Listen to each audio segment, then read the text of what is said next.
Bueno, buenas tardes a todos, Dios los bendiga. Mi nombre es David Martínez, soy el director de la formación teológica contextual en Estados Unidos de la Iglesia Metodista Unida. Es un honor tenerlos con nosotros. Es mi placer darles la bienvenida a todos los que nos acompañan hoy.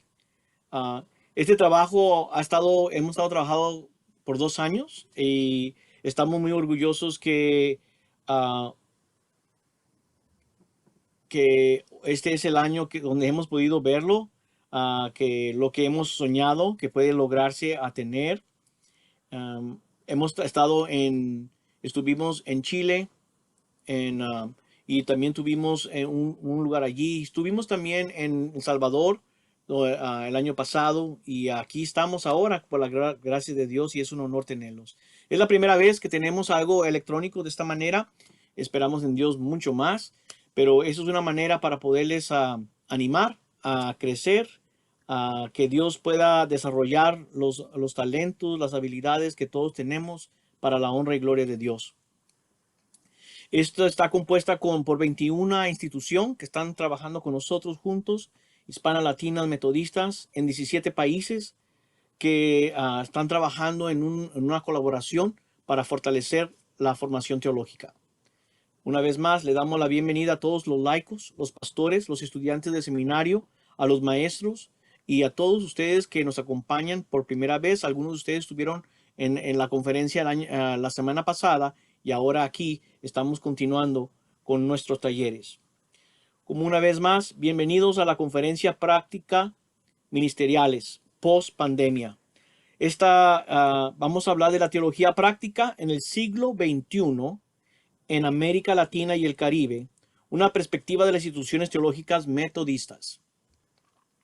Nuestro programa empezará con el doctor Justo González, con los fundamentos epistológicos, y la doctora Blanches nos hablará de la epístola de la Aria. También les quiero recordar que mañana empezamos a las 10 de la mañana, hora de San Pablo.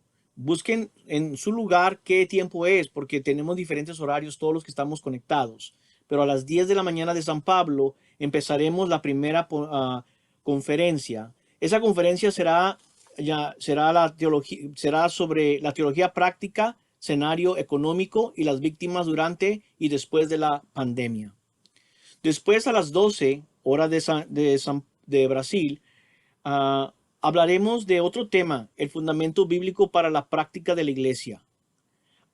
Esa será esa parte. Y luego en la tarde, a las 5, va a haber otra conferencia que vamos a hablar de los retos para el cuidado pastoral.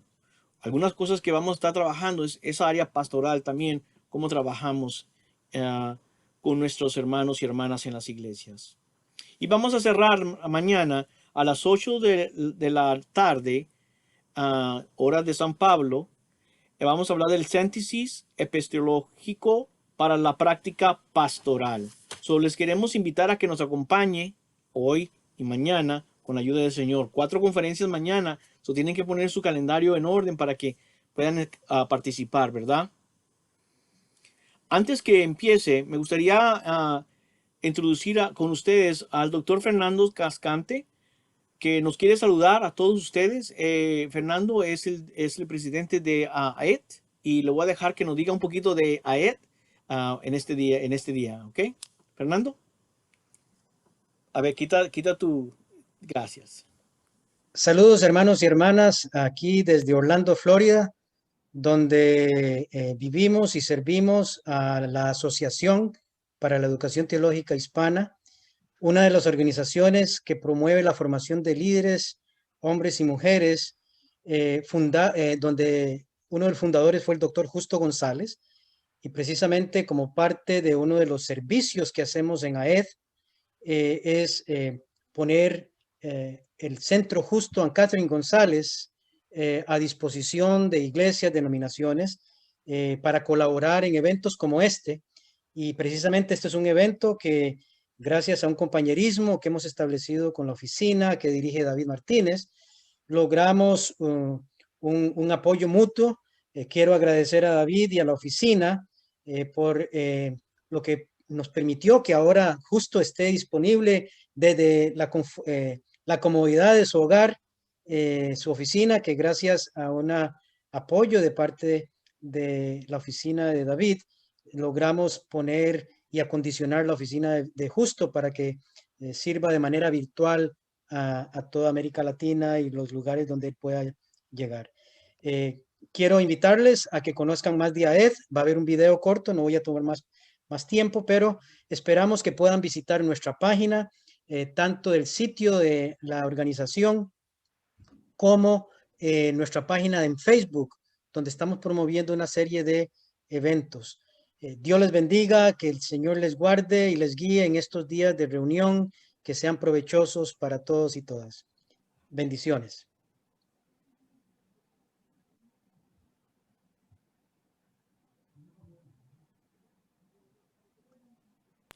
Gracias, Fernando, por tu participación. Cami, can you put the video, please, in this moment?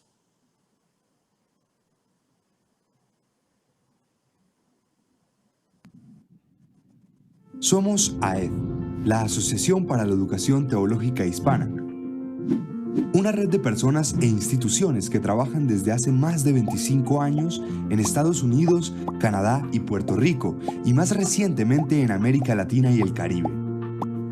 Conformamos una comunidad de expertos y líderes que comparten la pasión por la educación y que se articulan en iniciativas colaborativas para fomentar la educación teológica. Profesores, investigadores, expositores, directivos de instituciones educativas, pastores, estudiantes, organizaciones no gubernamentales, autores, líderes denominacionales. Certificamos la calidad de programas de educación teológica hispana y contribuimos al desarrollo del liderazgo de hombres y mujeres que fortalecen nuestras congregaciones y comunidades por medio de libros, publicaciones, conferencias, exposiciones, talleres.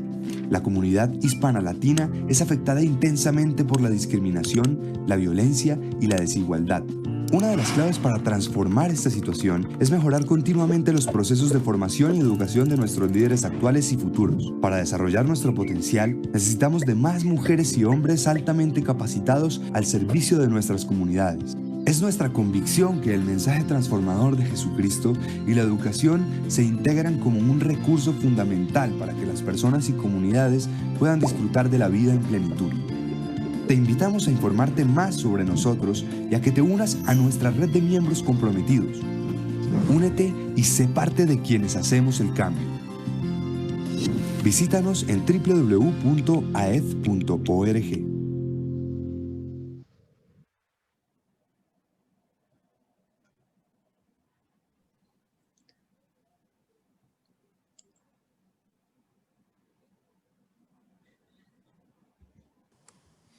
Gracias. Sé que algunos me estaban diciendo que veían algo. No se preocupe, le vamos a compartir el link para que puedan verlo y va a tener con ustedes eso. Gracias, Fernando. Gracias a ti. Cami, can you please put the PowerPoint again? Voy a poner unas información para que ustedes sepan the next información que creo que es importante que ustedes tengan. No sé por qué el video no me está dando todo lo que queremos, pero aquí está, ¿ok?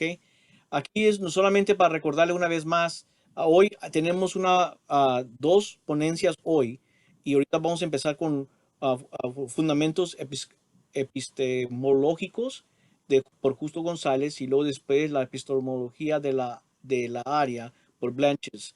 Y hay un mediador que ahorita le voy a introducir a ustedes, es el obispo Juan de Dios Peña Gallegos de El Salvador. Next. Ya le dije que mañana a las 10 empezamos. Next. Y a las 12 es otro. Next. A las 5 también. Next. Y a las 8. Se lo voy a dejar aquí. Estos son nomás para que ustedes sepan que esos son los tiempos que vamos a estar tratando durante mañana. Next. Las grabaciones, ustedes, algunos que estuvieron con nosotros aquí abajo, ese link que está abajo es para ya las grabaciones de lo que estamos haciendo, ¿ok?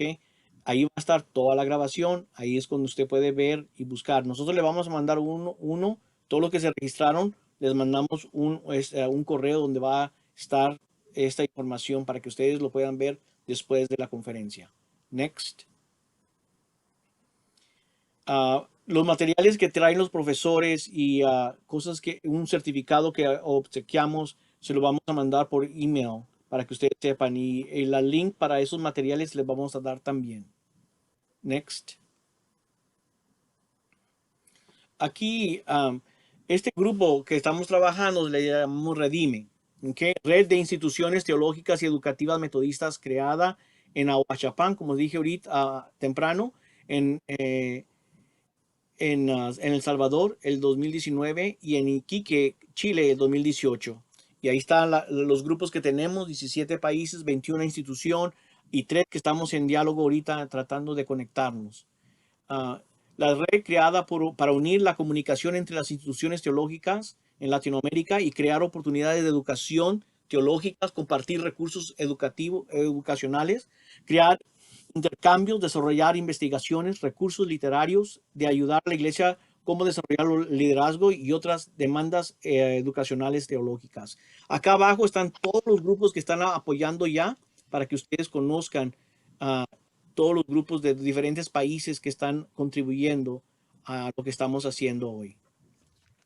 Next. ¿Qué puede seguir después de aquí? Más webinar que tenemos, otros temas más, conexiones entre las instituciones e iglesia y también cómo conectarnos en canal de YouTube para poder tener más información. Next. Una vez más, nos da mucho gusto tenerlo con nosotros en este día y esperando que Dios bendiga su vida con nosotros en este tema, prácticas ministeriales y post pandemia. Muy bien, next. Great. Ahora sí, quiero introducir a nuestro mediador que va a estar con nosotros, es Juan de Dios. Juan de Dios, como dije al principio, es el obispo, es el obispo de El Salvador. Es el presidente también de los obispos y presidentes de CIMAL. Okay. Él es el presidente de ese grupo. Su ciudad de origen es Ahuachapán, El Salvador.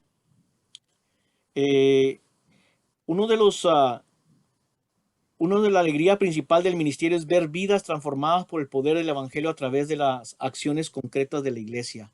Y hoy nos acompaña para poder introducirnos a los dos profesores que tenemos para que nos compartan estos temas tan importantes hoy de la teología práctica. Le damos la bienvenida a obispo. Es un honor tenerlo con nosotros. Bienvenido. Dios te bendiga. Gracias, David.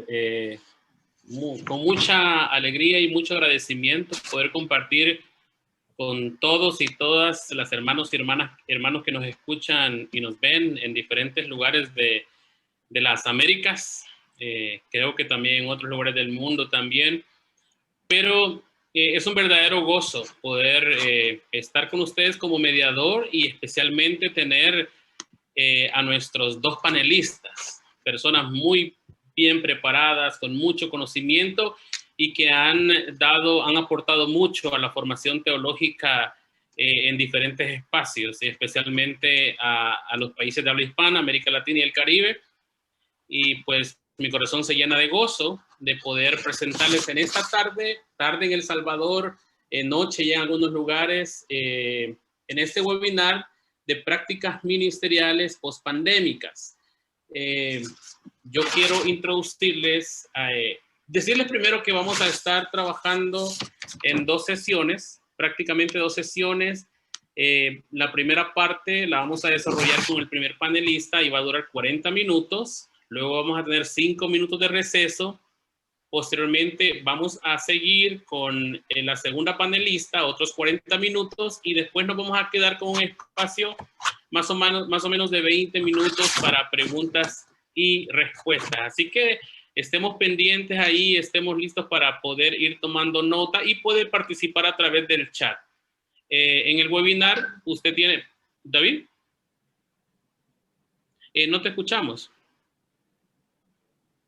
¿Tienes?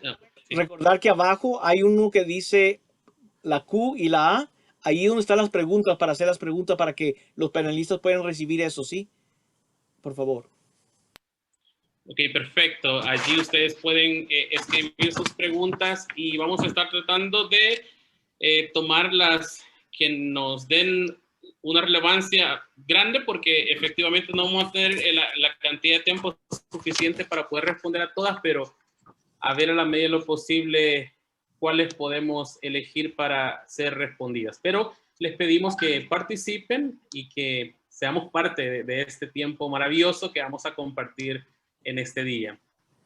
Quiero presentarles a nuestro primer panelista, y es el doctor Justo González, quien nació y creció en Cuba, donde realizó sus primeros estudios universitarios y de seminario. En 1961 se convirtió en la persona más joven en obtener un doctorado en Historia Teológica de la Universidad de Yale. Es ministro ordenado de la Palabra y Sacramento por la Iglesia Metodista por 30 años. Enseñó en varias instituciones teológicas, ha dado cientos de conferencias en Norteamérica, Sudamérica, Europa y Asia. Justo ha escrito más de 100 libros, aunque es conocido por sus 2 volúmenes de Historia del Cristianismo y sus 3 volúmenes de Historia del Pensamiento Cristiano, el cual ha sido traducido a 8 idiomas.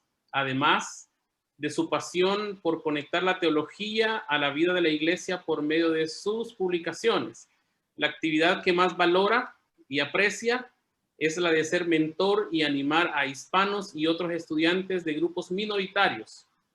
Hoy, como profesor y ministro retirado de la Iglesia Metodista, dedica su tiempo a la investigación, escritura y a promocionar la educación teológica hispana. Así que, sin más preámbulo, doctor Justo González, bienvenidos en esta noche, el espacio es suyo. Muchas gracias, señor obispo. Muito obrigado a todos. Deus os abençoe muito. Muchas bendiciones a todos.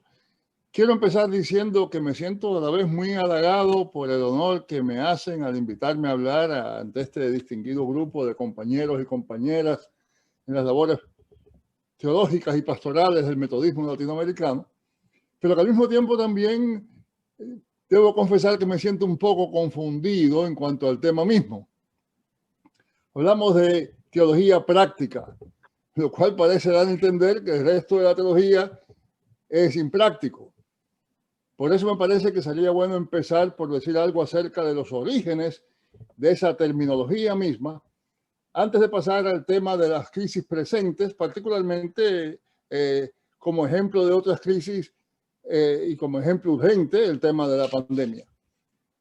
Respecto a la teología práctica, en primer lugar, por mucho que nos sorprenda, hay que señalar que en la antigüedad, tanto pagana como cristiana, la palabra teología no quería decir lo que significa para nosotros hoy.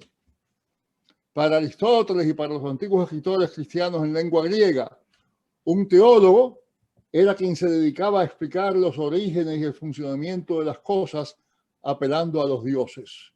Llamaban teólogos a los poetas clásicos de la antigua Grecia, en cuyas obras aparecían los dioses frecuentemente para explicar lo que estaba aconteciendo. Después, entre cristianos, la palabra teología se usaba en el sentido de contemplación de lo divino.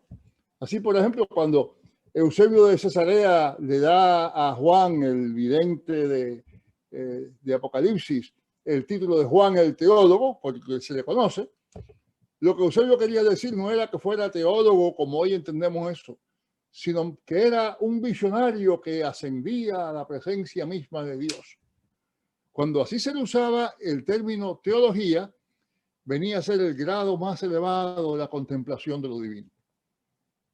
Según entendían los antiguos maestros de la mística, tales como Evagrio Póntico y Máximo el Confesor, eso es lo que era la teología. Luego supongo que si en aquellos tiempos alguien hubiera escuchado la frase teología práctica, que entre paréntesis no la encuentro en ningún documento antiguo, pero si alguien lo hubiera escuchado, habría entendido por ello algo así como el proceso de llegar al más alto grado de contemplación mística. Donde primero encuentro la frase teología práctica es en algunos de los escritos franciscanos de los siglos XIII y XIV, y allí tenía un sentido de protesta contra la teología especulativa, fría del escolasticismo, de algunos escolásticos.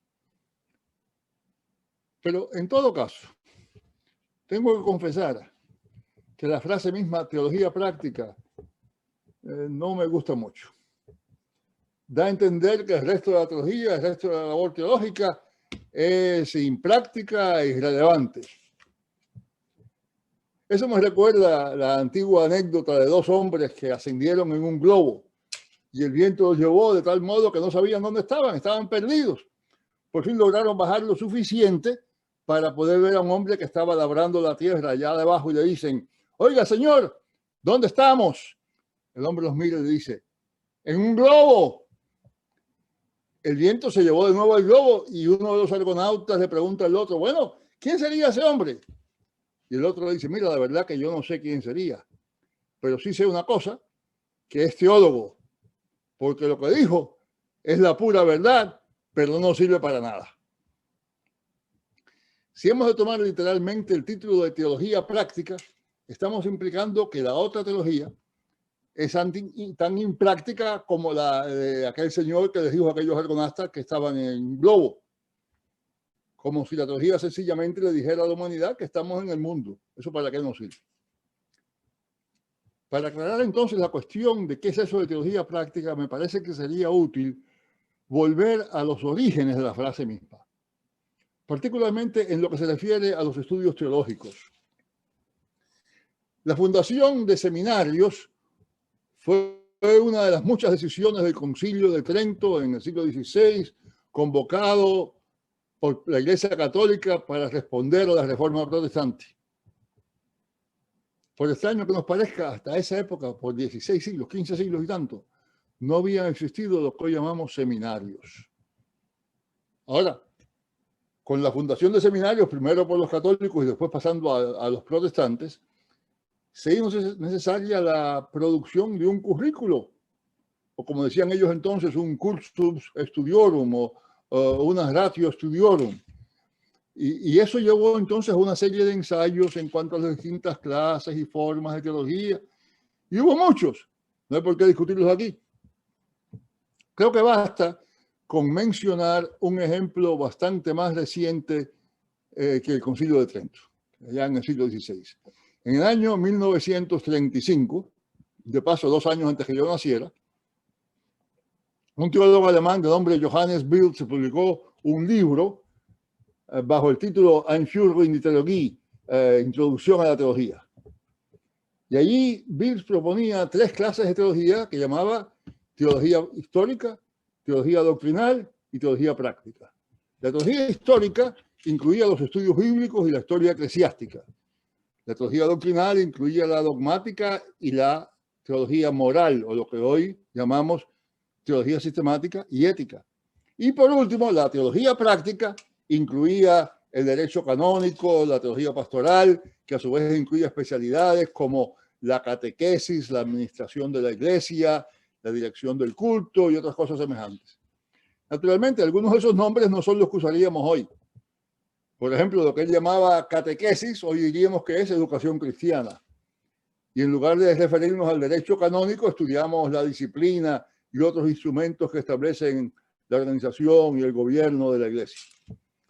Pero dicho eso, lo que me llama la atención es cuán semejante es ese bosquejo del currículo que propuso Bildt al currículo que yo seguí cuando por primera vez estudié teología en el año 1954, es decir, 19 años después de la publicación del libro de Bildt. En el seminario en que yo estudié y hasta el día de hoy en muchas instituciones teológicas acá en los Estados Unidos y en el resto del mundo, todavía el currículo se organiza de manera muy semejante a lo que propuso aquel señor. Cuando el cuerpo docente se organiza siguiendo campos de especialidad, frecuentemente se sigue una división muy parecida a la que propuso él en el año 1935.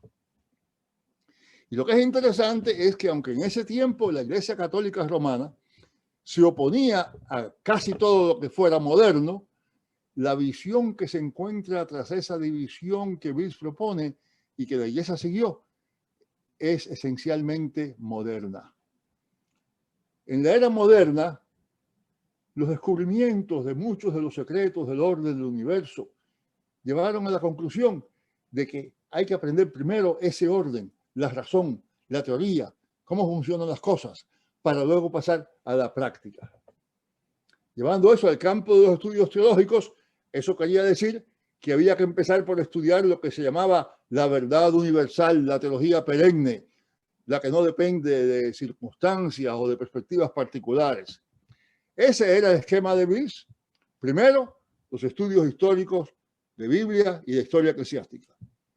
Después, la teología doctrinal o dogmática y la ética. Y por último, el modo en que todo eso debía relacionarse con la vida actual de la Iglesia y con el pastorado mismo. Y era eso último lo que él llamaba teología práctica. Otro factor incidía en la cuestión, y es que precisamente en la época en que Bills escribía y en las décadas subsiguientes, empezaba a abrirse paso toda una nueva serie de disciplinas, varias de ellas surgidas precisamente en el siglo XIX y otras en el XX. La psicología, la pedagogía, la antropología, la sociología, la economía, la administración empresarial, varias otras. Y la existencia de esas disciplinas vino a ser a la vez un reto y una oportunidad para los estudios pastorales. Por ejemplo, la catequesis o educación cristiana no podía sencillamente seguir por su propio camino sin tomar en cuenta los nuevos estudios psicológicos y las nuevas teorías y prácticas pedagógicas. Lo que antes se llamó el cuidado o la cura de almas tampoco podía seguir por su propio camino sin tomar en cuenta los nuevos estudios psicológicos y todo lo que se estaba aprendiendo en cuanto a la salud mental. La administración eclesiástica se vio obligada a tomar en cuenta las nuevas teorías y métodos de administración que se iban proponiendo y que todavía se proponen cada día en las corporaciones y en los negocios. Los estudios litúrgicos no pudieron limitarse ya a discutir las prácticas del pasado, sino que tuvieron que tener en cuenta las nuevas tecnologías, las nuevas teorías acerca de los símbolos, la semiótica, los estudios sociológicos y mucho más. Y fue todo eso lo que cuando yo estudié en el seminario se consideraba teología práctica. Ahora, como todos sabemos, eso ha producido una explosión en el número de disciplinas que han de incluirse en los estudios teológicos y por tanto una crisis en buena parte de nuestros currículos, así como tensiones entre distintas disciplinas que se disputan el tiempo, el poco tiempo de que disponen los estudiantes para tomar sus cursos. Pero los problemas que eso pueda causar no son el reto más importante a que nos abocamos hoy. Lo más importante es empezar por preguntarnos si aquel esquema que proponía Bills hace tantos años y que muchos otros, muchos de nosotros, tanto católicos como protestantes, hemos heredado, si ese método no adolece de un defecto mucho más serio.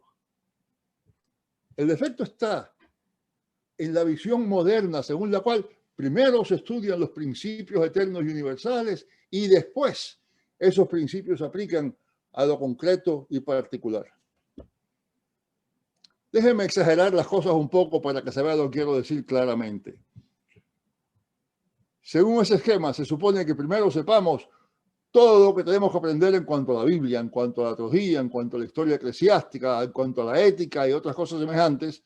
Y luego, después que sabemos todo eso, que en otra parte del currículo vayamos a la práctica pastoral. La falacia de todo eso está en la noción moderna según la cual hay cierto conocimiento universal que no tiene nada que ver con las circunstancias de cada cual y que por tanto debe aprenderse primero ese conocimiento universal antes de tratar de aplicarlo. Naturalmente, eso tiene en cierta medida de razón. El éxito de esa visión se fundamenta en el éxito paralelo de las ciencias físicas. En esas ciencias, naturalmente, hay que conocer primero ciertos principios universales para entonces poder pasar de ahí a sus aplicaciones concretas.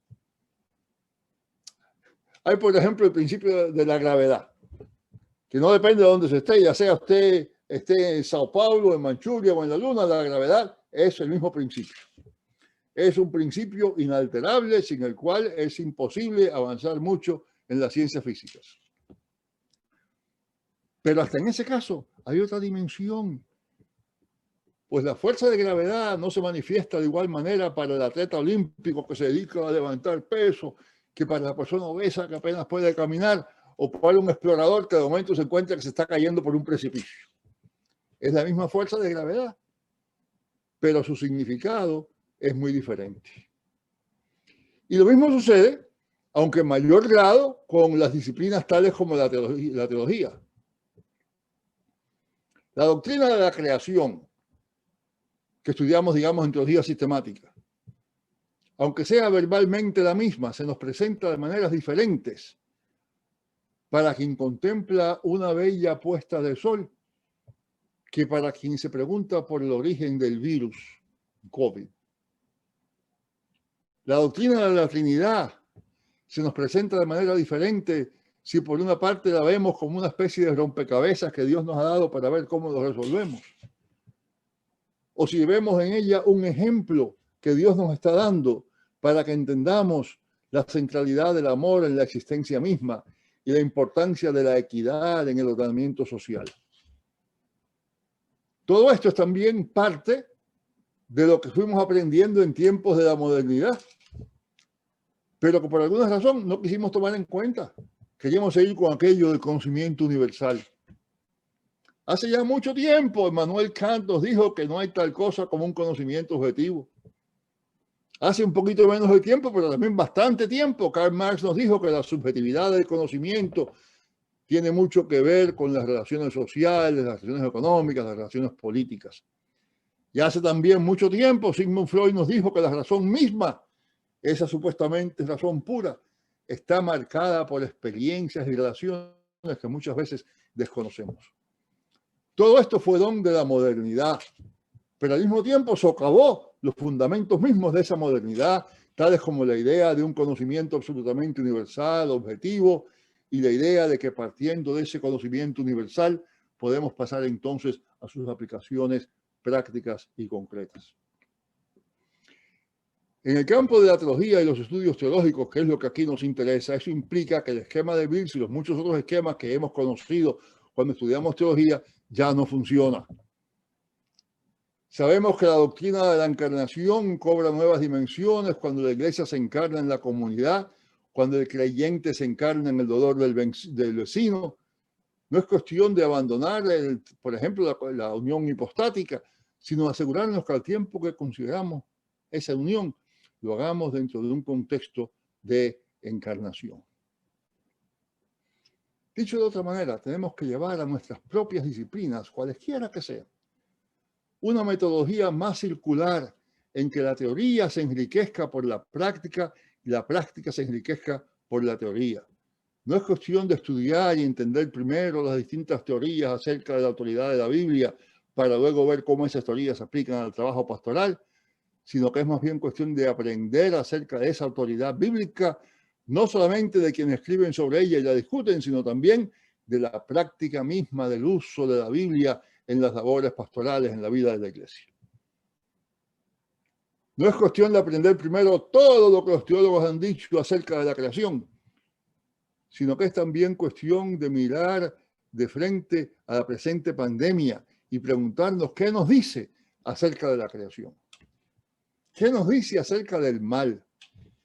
¿En qué modos nos obliga a darle nueva forma a nuestra reflexión y nuestra enseñanza teológica?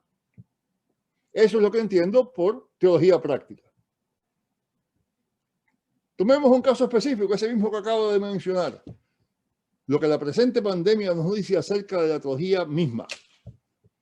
Si seguimos el esquema antes mencionado, ese famoso que le estoy hablando, que presentó Birz, que se ha vuelto tradicional, la tarea delante de nosotros será sencillamente examinar las doctrinas teológicas que se han enseñado y ver cuáles de ellas y en qué modo se aplican a las presentes circunstancias.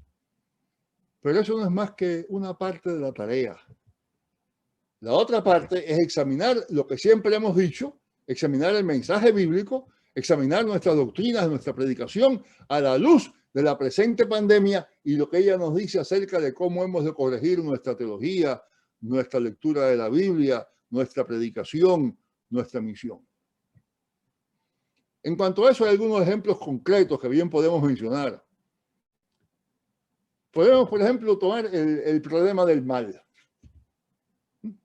Lo que se llama la teodicea, la cuestión de cómo un Dios justo y poderoso permite que haya tales cosas como un virus COVID-19. Sobre ese tema se han discutido mucho, se han escrito amplios volúmenes. Algunos de los más grandes teólogos en la vida de la Iglesia, entre ellos nada menos que el famoso San Agustín, han propuesto sus propias soluciones. Pero la presente pandemia, las presentes crisis económicas, la injusticia social, la discriminación racial y cultural, los genocidios de nuestro tiempo, todo eso nos obliga a declarar claramente que la radicalidad del mal está precisamente en el hecho de que es inexplicable, de que se opone a todas nuestras concepciones del poder y del amor de Dios, de que la iniquidad es verdaderamente eso, el misterio de la iniquidad. La verdad es que no nos gusta confesar tal cosa porque queremos dar la impresión y hasta queremos convencernos a nosotros mismos de que tenemos respuestas a todas las grandes interrogantes de la vida. Pero la verdad es que el mal es inexplicable y que es precisamente por eso, porque es inexplicable, que es tan terrible y trágicamente malo. Hoy frecuentemente leemos aquellos textos bíblicos en los que el mal se atribuye a un demonio y comentamos sobre la ignorancia de aquellos tiempos, que no se sabía de los virus, de las bacterias, de los genes, de los agentes patológicos, etc. Y con eso nos quedamos tan contentos como si de veras hubiéramos resuelto el problema del mal. Pero la verdad que hoy estamos descubriendo es que aunque un virus pueda explicar las causas inmediatas de una pandemia, no por eso es la pandemia menos demoníaca, menos inexplicable, menos sobrecogedora. A Jesús le preguntaron repetidamente por qué alguien tenía algún demonio y nunca dio una explicación, pero sí respondió a las necesidades de los supuestos endemoniados. Luego, lo primero que nos están enseñando las circunstancias de hoy es que la misión de la Iglesia no está en dar respuestas, sino en ser respuesta. No es cuestión de saber por qué hay poderes demoníacos y poderlos explicar. Es más bien cuestión de cómo resistirles. Y en segundo lugar, las presentes circunstancias nos obligan a corregir también una teología y una predicación que se han vuelto harto comunes en nuestros medios y cuyas terribles consecuencias ahora estamos descubriendo. Me refiero a una teología y una predicación que dan la impresión de que uno se hace cristiano para que Dios lo proteja. En las iglesias que yo conozco frecuentemente oigo a la gente decir, andamos en victoria. Citamos el famoso pasaje de Hebreos acerca de quienes por la fe se salvaron en el diluvio, se libraron del yugo de Egipto, vieron caer los muros de Jericó, conquistaron reinos, hicieron justicia, alcanzaron promesas, taparon bocas de león, etcétera, etcétera. Pero se nos olvida decir que el mismo pasaje continúa hablando de quienes por la misma fe fueron torturados, recibieron burlas, azotes, además de cadenas y cárcel.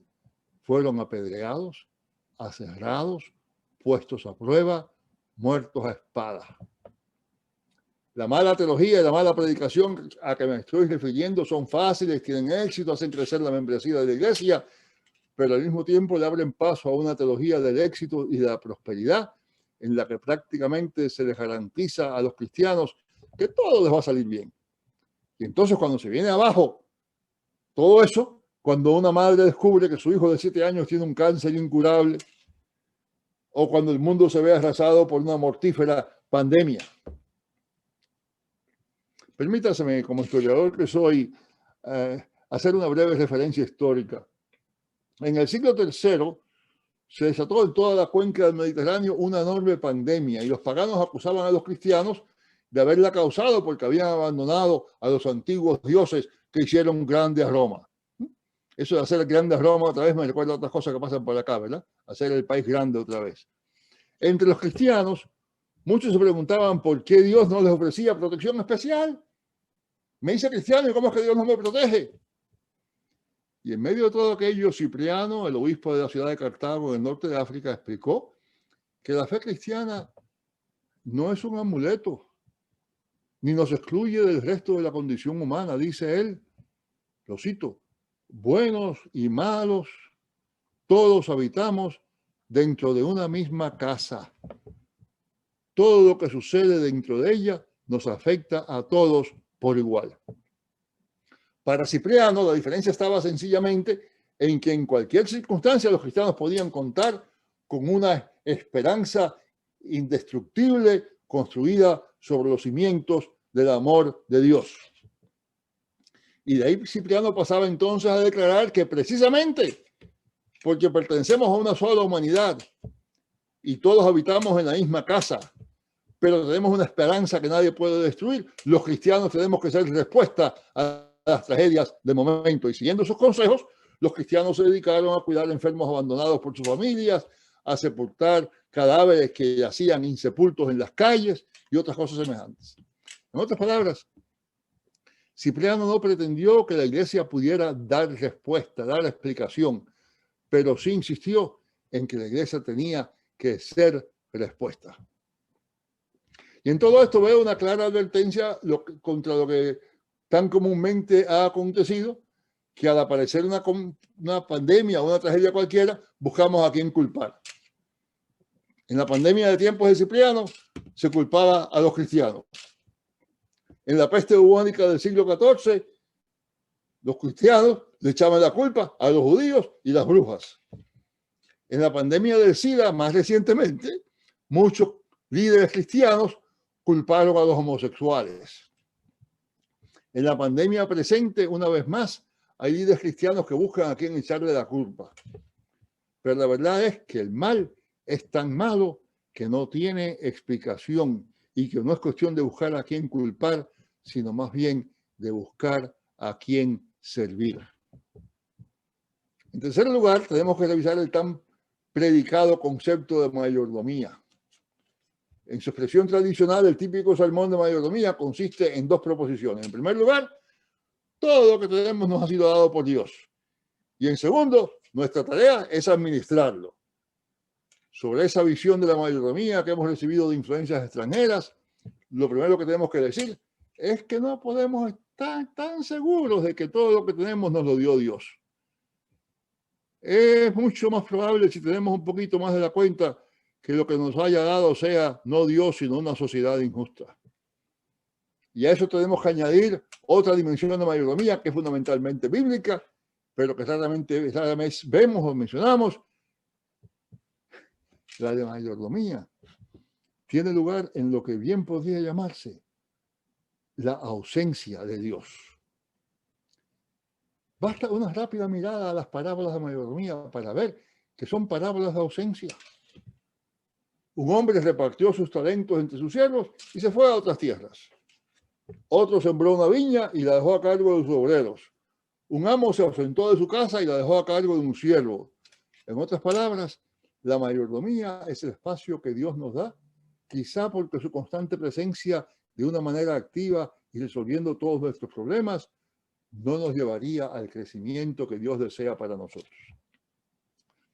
Søren Kierkegaard lo expresó con un ejemplo de una madre que por amor se aparta del hijo que está aprendiendo a caminar.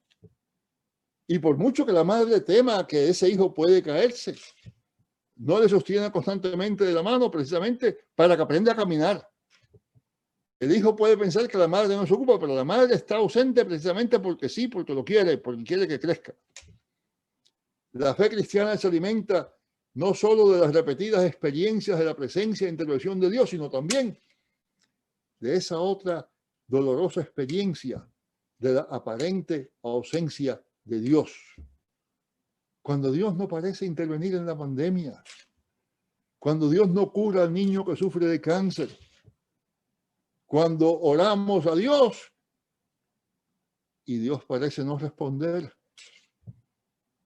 Una vez más, eso no es cuestión únicamente de teología práctica como se ha entendido tradicionalmente, sino que es cuestión también de la teología dogmática y de la teología bíblica. Y por último, permítase un cuarto ejemplo. Contrariamente a lo que frecuentemente decimos y practicamos, el cuestionar a Dios no es señal de falta de fe. En las Escrituras aparecen repetidamente tales cuestionamientos. Oh Señor, ¿hasta cuándo consentirás esto? Y nuestro mismo Señor, cuando colgaba de la cruz, clamó citando un salmo que dice: Dios mío, ¿por qué me has desamparado? ¿Por qué estás tan lejos de mi salvación, de las palabras de mi clamor? Dios mío, clamo de día y no respondes, clamo de noche y no hay sosiego para mí. Nuestra teología, no solamente práctica, sino también dogmática, debe dejar bien claro que la verdadera fe no se manifiesta aceptando calladamente todo lo que nos caiga encima. La verdadera fe se manifiesta confiando lo suficiente en Dios para quejarnos cuando nos duele lo que acontece. Decimos que Dios es Padre. Bien recuerdo los días en que cuando mi padre o mi madre me prohibían hacer algo, o me regañaban, o me castigaban por algo que había hecho, yo me rebelaba contra ellos.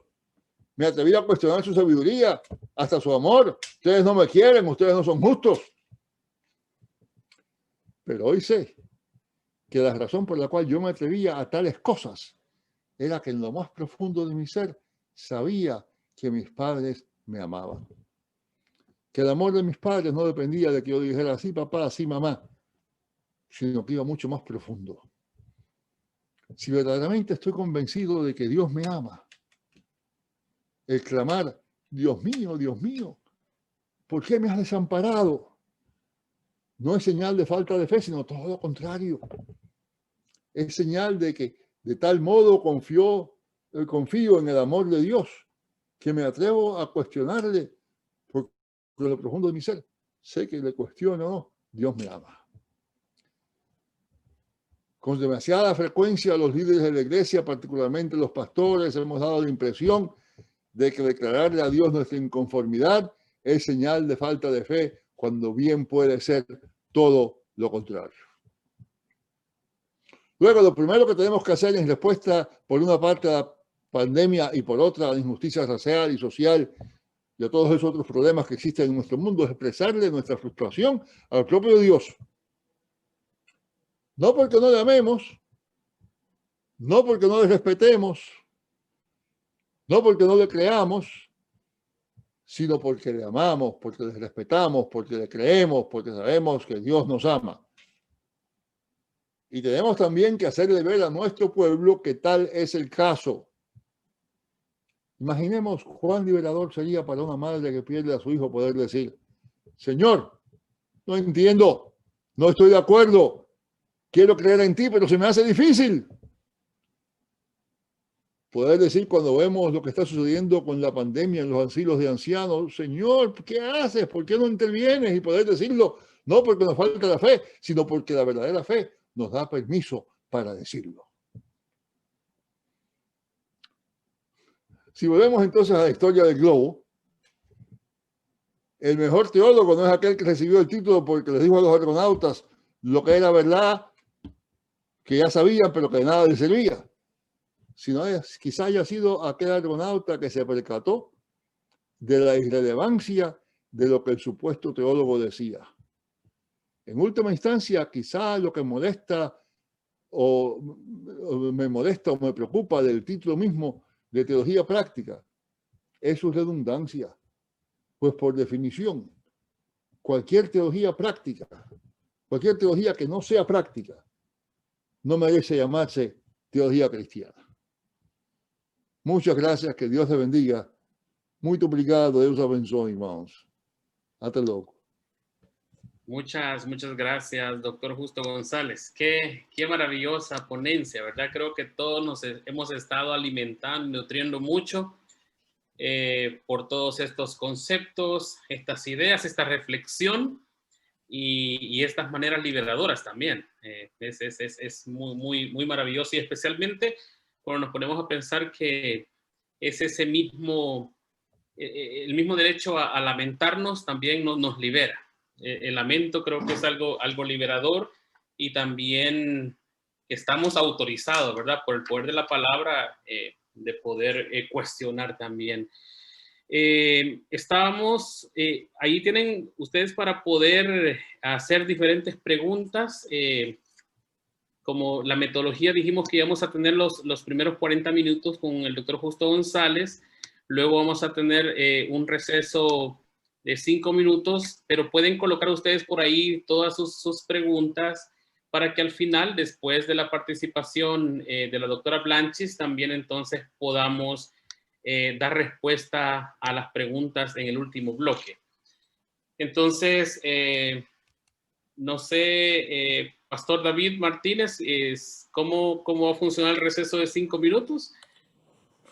Ahorita tomen un break de 5 minutos. En 5 minutos a las, vamos a decir a las 6. ¿Qué hora no? Démonos 5 minutos y ahorita regresamos. Ok, excelente. Un break. Bueno, muy bien, queridos hermanos y hermanas. Ya están llegando algunas preguntas allí en el chat, gracias a los que están participando. Y les motivamos a aquellos que aún no han participado que sigan dando sus aportes. Me alegra mucho ver también que hay gente conectada en Nicaragua, porque les comentaba al principio a los hermanos acá fuera de línea que por Centroamérica ahorita está pasando una tormenta bastante fuerte, huracán en algunos lugares, y pues tenemos mucha inundación, pero por la gracia de Dios algunos han podido conectarse también en esta región. Bueno, conforme las preguntas siguen llegando, y también para aprovechar el tiempo, ya que el tiempo es un precioso tesoro que el Señor nos regala, vamos entonces a presentarles en este momento a la segunda panelista. La segunda panelista es la doctora Blanchis de Paula. Su origen es la ciudad de Leopoldina, en Minas Gerais, Brasil. Tiene una experiencia pastoral, o sea, ha estado en el ministerio pastoral durante 27 años. También ha dedicado a la educación teológica 23 años también. Y una de sus principales alegrías en el ministerio es poder ayudar a las personas a vivir con un sentido de esperanza, sentido y esperanza. Uno de los principales desafíos que ella encuentra en el ministerio es el de contribuir con la salud integral de todos y todas, y también de las instituciones en la luz del Evangelio. Algunas referencias teológicas para ella están en Henry Nouwen, en Christopher Schneider Harpert, en Karen Scrape, Gregory Ellison, Leonardo Boff, Jung Mo-sung y Lothar Carlos Hoke. Entonces, es para mí un placer poderlos dejar con la doctora Blanchis de Paula con la segunda parte de este webinar. Buenas noites. Eu vou falar em português. Então, agora um pouquinho um som diferente no nosso continente latino-americano e também Caribe. Então, eu vou falar despacito. No final, nós vamos... A Cami, agradeço a ela, ela vai transmitir aí um slide. Primeiro, eu gostaria de agradecer o convite do Hub de BADM aqui da América Latina e Caribe, professor Dr. Paulo Garcia, também o Davi Martinez, né? E também aqui a presença do Bispo Juan de Deus, e a alegria de rever o Justo González, e o meu abraço a Catarina, Justo.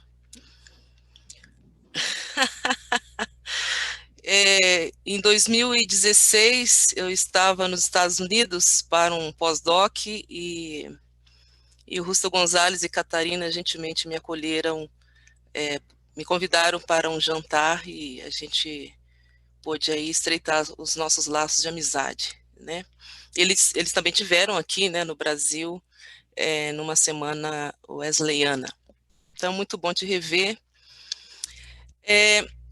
Agradeço, então, imensamente o convite a mim feito para dialogar sobre práticas ministeriais pós-pandêmicas Também agradeço à área de Teologia Pastoral, Ciências Humanas e Sociais. Temos aí alguns colegas, algumas colegas nos assistindo. O meu grande abraço para vocês.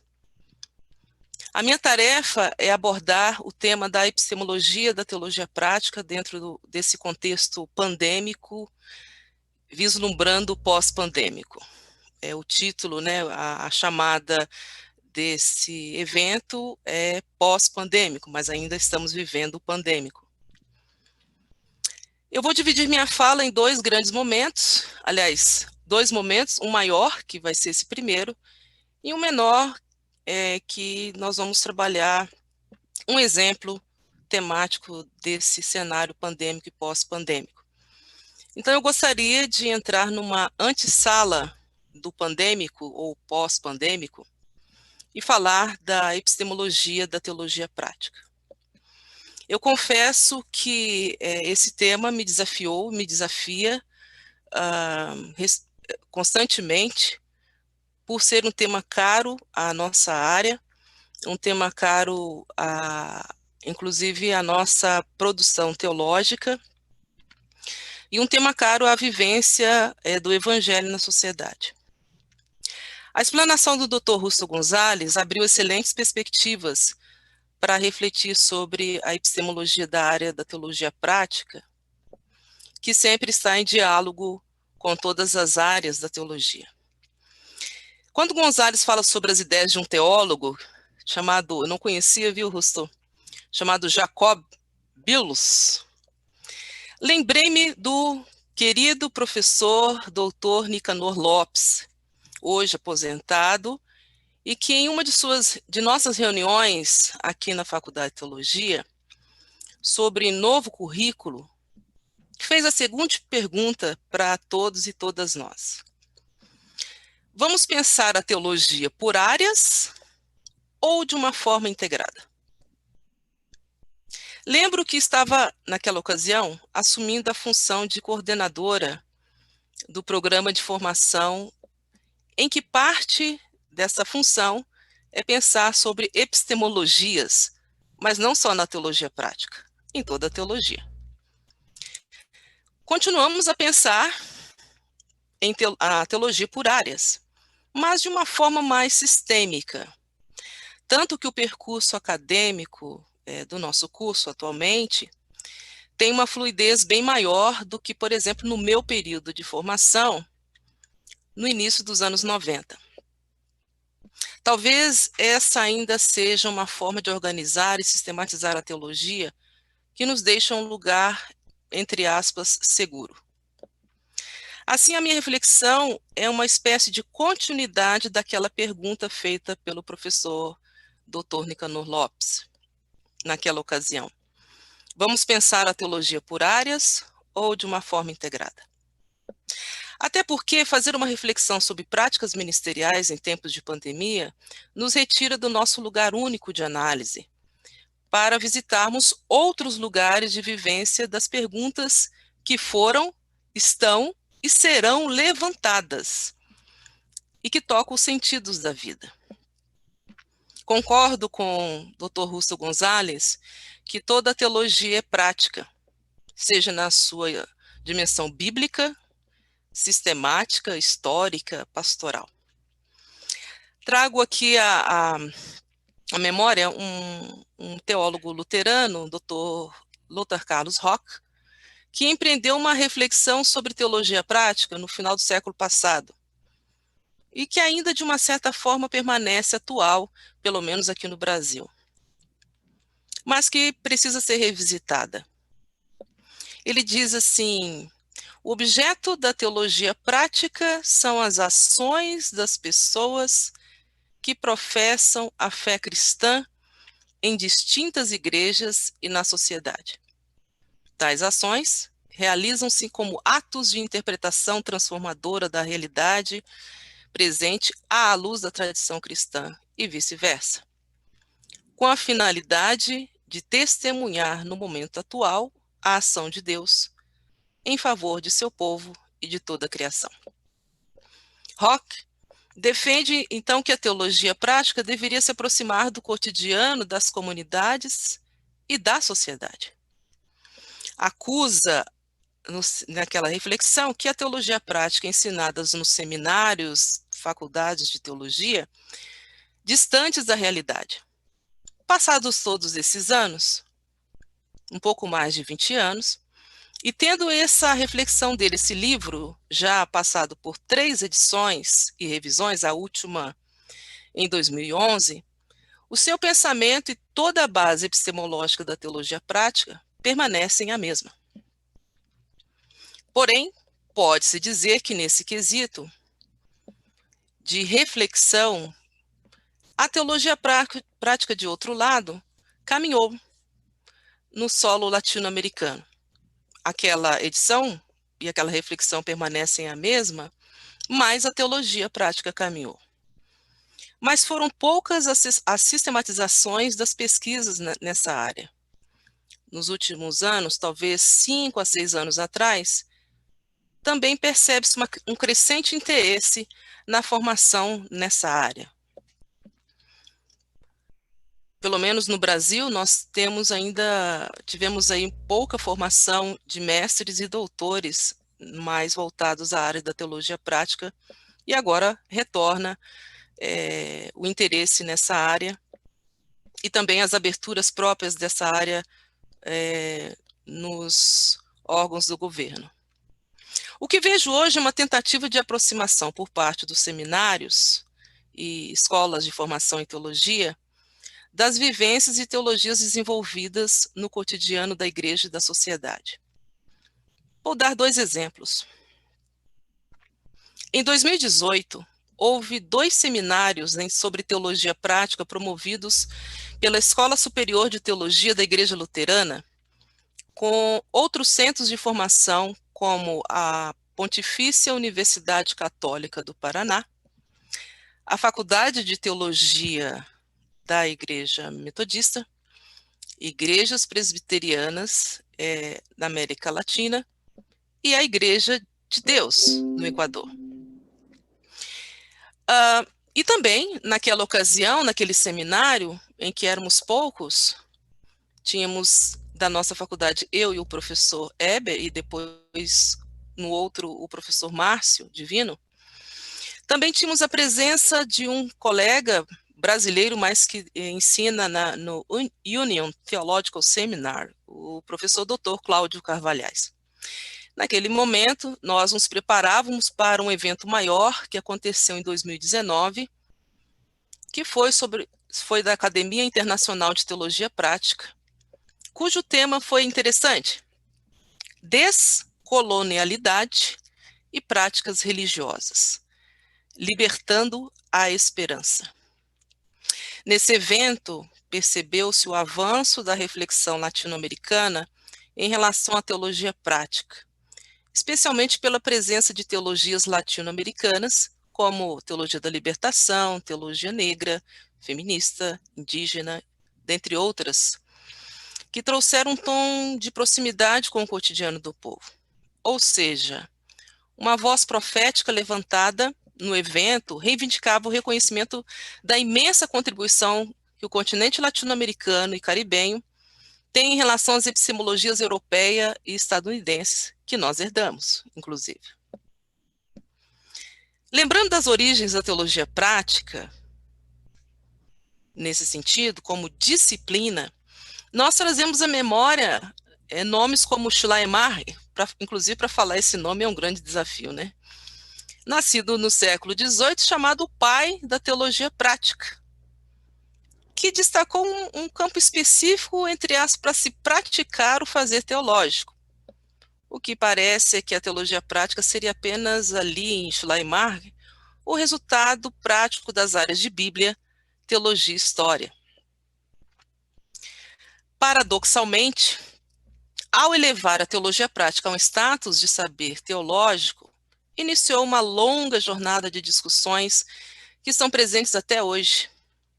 Em Schleiermacher, a teologia prática torna-se uma espécie de ciência aplicada, de teoria para o fazer cotidiano da igreja, como culto, homilética, educação cristã, aconselhamento, dentre outros. O sucessor de Schleiermacher, um teólogo pouco conhecido, Karl, não é o Nietzsche, tá? O filósofo, é o Nietzsche, né? Defende, logo depois dele, que a teologia era uma ciência, e ele muda um pouquinho a palavra, da praxis. E a teologia prática era uma ciência, então, dessa praxis, ou seja, é claro que aí nós não vamos entrar na influência de Karl Marx com a expressão praxis, mas é uma ação refletida a partir da realidade. Sabemos, porém, que a teologia prática que vivenciamos hoje não se resume ao que foi conceituado na sua origem.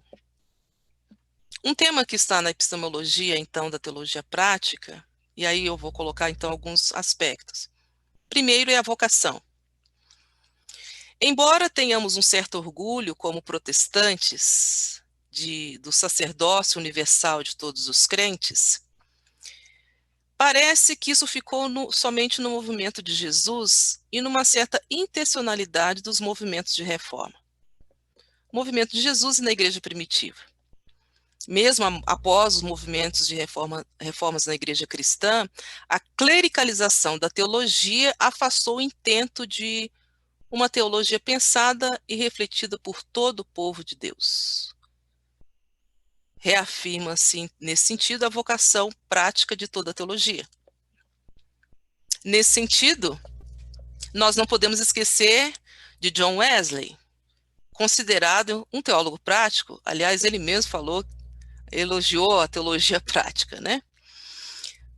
Vivendo junto com o repensar a sua vocação, essa relação que Albert Outler, pelo menos na sua hermenêutica do pensamento wesleyano, colocou no famoso quadrilátero: experiência, razão, tradição e Bíblia.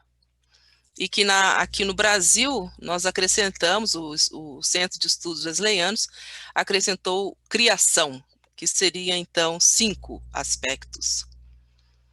Essa é uma forma de ler a maneira que Wesley pensava a teologia, mas também uma aproximação com o que nós podemos chamar hoje de teologia prática, que vinculava a reflexão teológica com o cotidiano das pessoas e das igrejas, da sociedade, da época do século XVIII. Randy Maddox, na sua reflexão sobre graça responsável, também tem contribuído com a teologia prática em Wesley. Aliás, esse livro foi traduzido, né, por português e publicado ano passado. Maddox afirma que a teologia prática de Wesley conseguia conjugar as chamadas áreas da teologia no cotidiano das pessoas.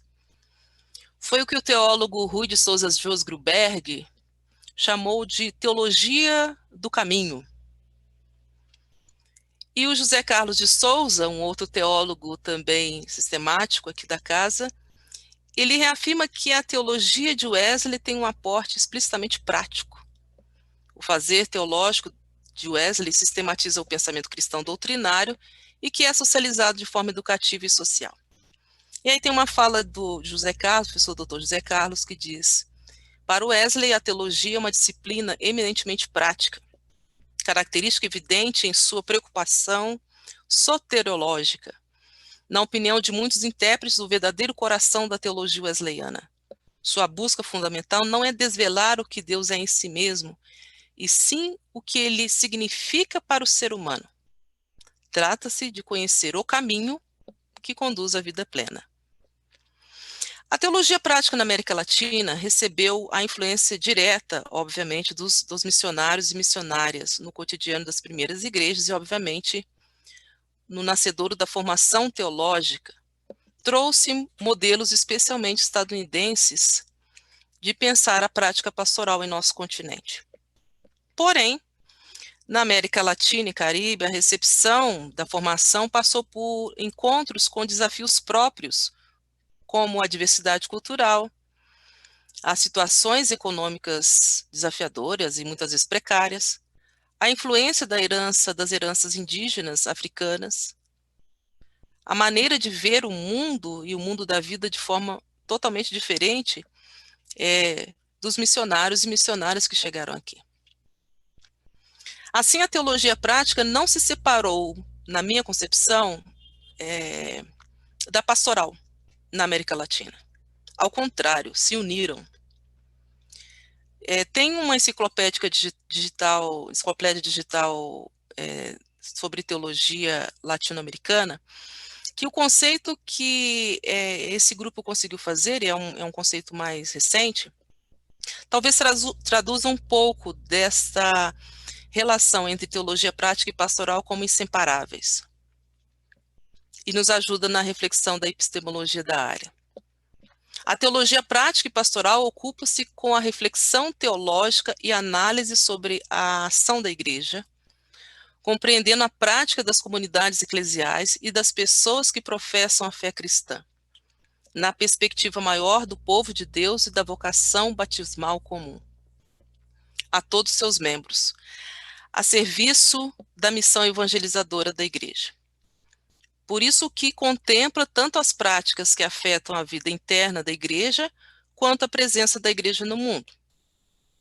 A dupla denominação prática e pastoral, adotada, então, por essa enciclopédia, tem presente o esforço das últimas décadas, tanto no mundo protestante, quanto no mundo católico, especialmente a partir do Concílio Vaticano II, em esclarecer o estatuto epistemológico e o objeto desta área de conhecimento e estudo teológico, bem como em definir melhor a nomenclatura a ser adotada. Diante do conceito explicitado por essa enciclopédia, percebe-se que há uma tentativa de ampliar a epistemologia da área de teologia, da área de teologia prática para teologia prática pastoral, nos diálogos mais recentes em solo latino-americano e caribenho. Quem sabe, podemos dizer que a teologia é uma só e tem suas nuances específicas, que se interconectam. Por que não podemos falar teologia prática pastoral, teologia prática bíblica, teologia prática sistemática, histórica, onde não há mais uma separação, mas há uma integração. E diante disso, esse próprio do contexto latino-americano, que contribui, então, com as heranças que tivemos, eu destaco 3 aspectos. Primeiro, porque o termo pastoral na América Latina transcendeu as tarefas para dentro da igreja. A pastoral, como se fosse uma espécie de como fazer um culto, como aconselhar, como evangelizar. Diante de toda a história que acumulamos na América Latina, a pastoral foi construída na vivência refletida da fé a partir do sofrimento dos povos nativos e também das lutas em prol da visibilidade social, como, por exemplo, de mulheres, negros, negras, trabalhadores e trabalhadoras. O termo pastoral na América Latina emerge da luta do povo por justiça, equidade, dignidade e vida, não só adintra a igreja, mas adestra e sem uma porta que separa, mas há aí, vamos dizer assim, o sopro do Espírito que consegue, então, conjugar essa pastoral como uma presença constante de Deus, dando esperança para o povo latino-americano. E a pastoral na América Latina, especialmente após os anos 60 do século passado, passou também por um resgate de um olhar crítico sobre si mesmo, sobre a própria igreja, sua inserção na sociedade e sobre a sociedade. Então, uma autocrítica e também uma crítica no sentido de oferecer uma reflexão dessa teologia que se faz no caminho, de repensar as nossas origens e para que Deus nos chamou. O que parece é que o termo cuidado, então, dentro dessa pastoral, tem aparecido com mais frequência nos últimos estudos da epistemologia da área da teologia prática pastoral, como um tema insistente. A teologia prática no contexto latino-americano se identifica com uma proposta, então, de um cuidado pastoral comunitário dentro e fora das comunidades, a partir do mundo da vida. De certa forma, Parece que não é só a igreja, mas a sociedade tem se interessado cada vez mais, por exemplo, por vincular o campo da teologia com a sua própria realidade. Por exemplo, cresceu muito o interesse aqui no Brasil de espiritualidades e as ciências da saúde, por exemplo. O avanço das ciências humanas, e o professor Russell falou sobre isso na sua revisita histórica, mas atualmente ampliou essa interdisciplinaridade das áreas específicas da teologia prática, porque nos nossos seminários, geralmente essas disciplinas das ciências humanas e sociais ficam atreladas à teologia prática pastoral. Com a contribuição das ciências humanas e sociais para a teologia, muitas áreas específicas da teologia prática pastoral ampliaram seus horizontes de reflexão. Por exemplo, a educação cristã com a pedagogia, a homilética com a área de comunicação, aconselhamento com a psicologia, a missão com a antropologia, né? Mas há um desafio metodológico aqui que unifique a teologia prática pastoral com todas as demais áreas da teologia e também especificamente com as ciências humanas e sociais. E por isso que a teologia prática pastoral, ela torna-se, então, uma parceira do mundo da vida. E com ela se traz a Bíblia e se traz a sistemática, não mais separado. É um caminho que se torna agora um caminho hermenêutico da vida e conversa com essa praxis. A reflexão sobre a nossa participação na história das pessoas, das comunidades, famílias, tende a focar, por exemplo, possibilidades diante dos dilemas da vida. E é interessante, agora fazendo já uma transição para a questão da pandemia, né, e pós-pandemia, o que será de nós, né, e do mundo, e da sociedade, da igreja, nesse universo pós-pandêmico? Geralmente, a teologia, ela oferece alguns aportes e reflexões diante de crises durante toda a história da igreja. Mas são por perguntas, como o professor Dr. Russell Gonzalez nos disse, que o que nos interessa não é a resposta, mas é a presença. É o diálogo e a escuta que se faz, por exemplo, como uma pastoral do consolo, tão necessária nos dias de hoje. A nossa reflexão e convivência também podem privilegiar, né, uma possibilidade de uma educação para a vida no Evangelho continuada, onde essas reflexões sobre crises ou situações pandêmicas nos ajudem a nos fortalecer como identidade em comunidade e nos ajudem a ressignificar a vida a partir, então, dessa reflexão bíblica, teológica, histórica e sistemática. Finalmente, eu gostaria de tecer algumas palavras sobre a sociedade pandêmica e pós-pandêmica. Talvez uma breve reflexão sobre a pergunta inicial que eu fiz, emprestada do professor Nicanor Lopes, de tentarmos, então, valorizar uma teologia prática integrada, que não é feita somente pela pastoral, vamos dizer assim, mas por todas as áreas da teologia. Aí eu vou pedir a Cami para nos ajudar com o slide.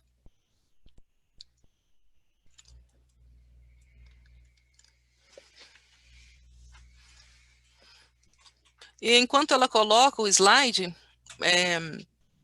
o exercício que eu gostaria de fazer nesse final da minha fala lembra muito um texto bíblico em Romanos que fala: alegrai-vos com os que se alegram e chorar com os que choram. Essa chamada do texto em Romanos, uma comunidade que tinha os seus desafios de uma convivência com o Império Romano, em que havia tantas mortes, né, e tantas injustiças, era de fortalecer justamente os valores de uma comunidade de fé diante de dilemas sociais e desafiadores. Hoje, esse texto, por exemplo, é um dos que nos ilumina diante de uma sociedade enlutada. Também podemos lembrar, no texto bíblico, de que Deus sempre olhou de forma muito especial para viúvas, órfãs, estrangeiros e estrangeiras. E vamos pensar também que durante a história da igreja, a história da humanidade, o tema, por exemplo, do luto e da morte sempre bateu à porta de cristãos, cristãs e de todas as pessoas nesse mundo.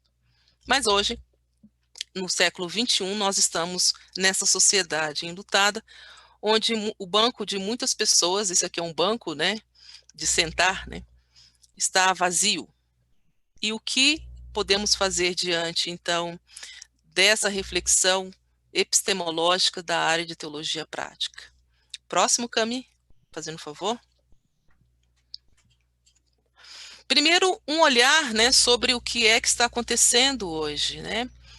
Alguns temas são levantados para nós. Primeiro, o tema da própria morte, que, embora nós creiamos na ressurreição, mas é um tema que nos inquieta muito como cristãos e cristãs.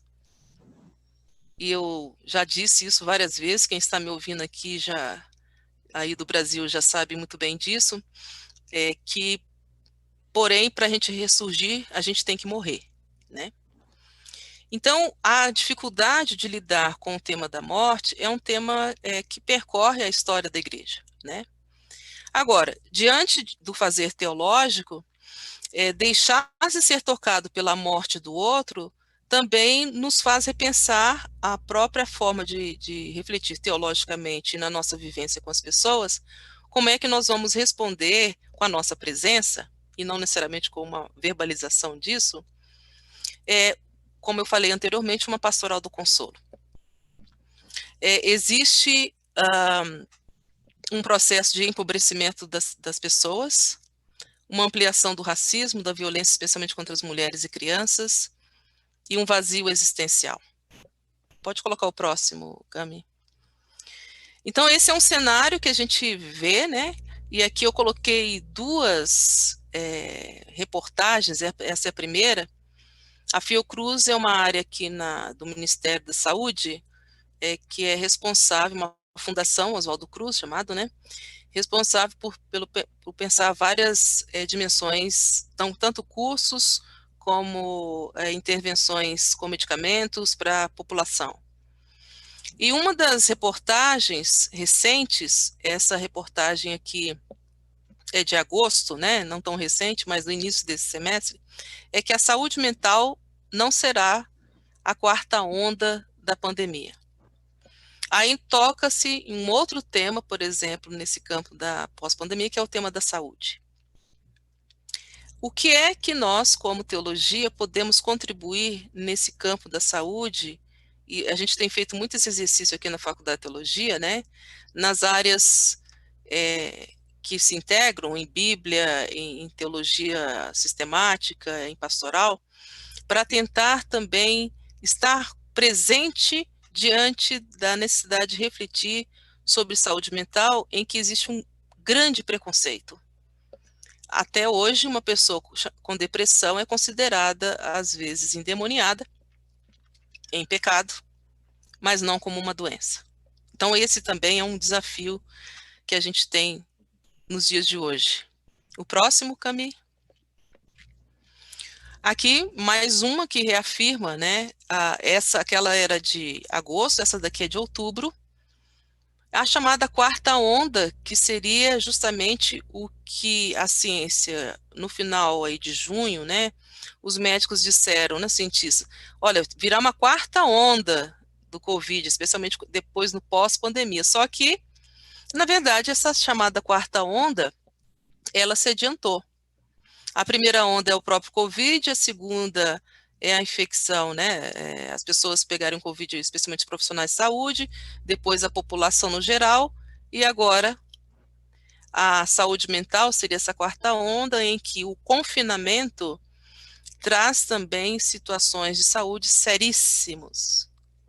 A pergunta é como que a teologia prática pastoral, ou como a teologia prática, bíblica e sistemática, histórica, pode contribuir, por exemplo, para pensar o tema da saúde? Aí, na verdade, eu estou levantando mais perguntas, né? Próximo. E aí a gente tem uma forma de, talvez, de pensar esse tema a partir, como a gente falou, do mundo da vida, que nos interroga. Eu vejo que hoje a pandemia está colocando muitas perguntas para a teologia, no geral. E as perguntas é muito mais para a nossa reflexão e sentir aquela inquietação de não saber a resposta, e para mim isso é muito bom, porque isso nos faz refletir mais e aprofundar mais na nossa reflexão, mas junto com isso, viver com aquilo que não posso responder, e com talvez aquilo que hoje eu não tenho condições de mudar, mas eu tenho condições de estar junto. Aí vem a questão da finitude, vem a dimensão da escatologia, por exemplo, hoje, que é um tema caríssimo nos tempos atuais. A questão da finitude também como um tema humano. E a questão da finitude volta àquilo que eu falei, que eu levantei lá anteriormente sobre o tema da morte. As espiritualidades, né, não existe só uma.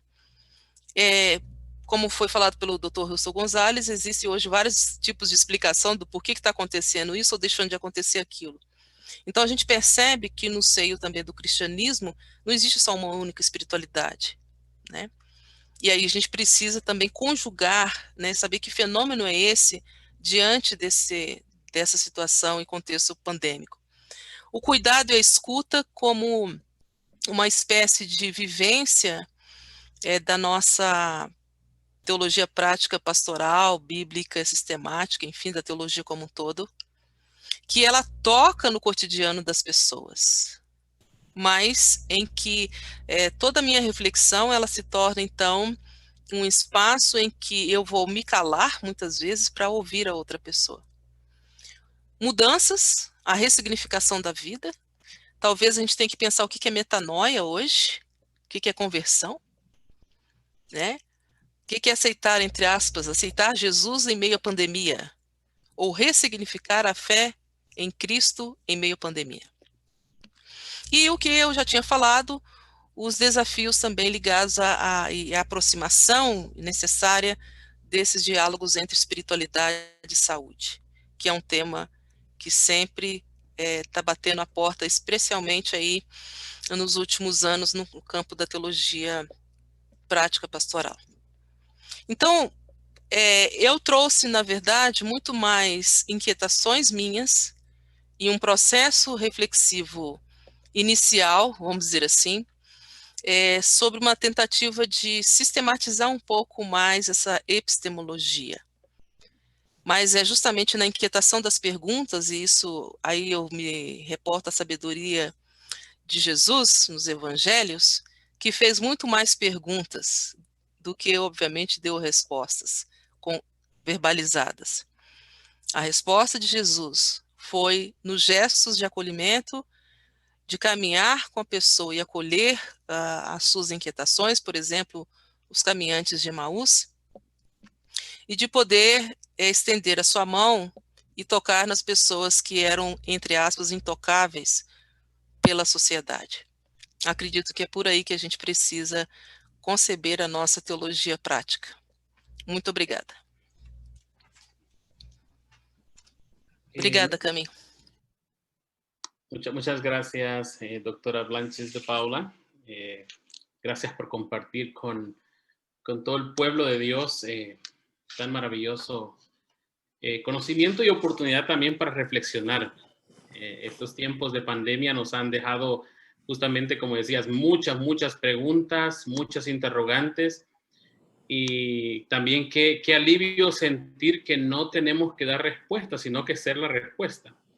Efectivamente ser la respuesta, ya que es necesario que la iglesia esté encarnada en la comunidad y en la sociedad.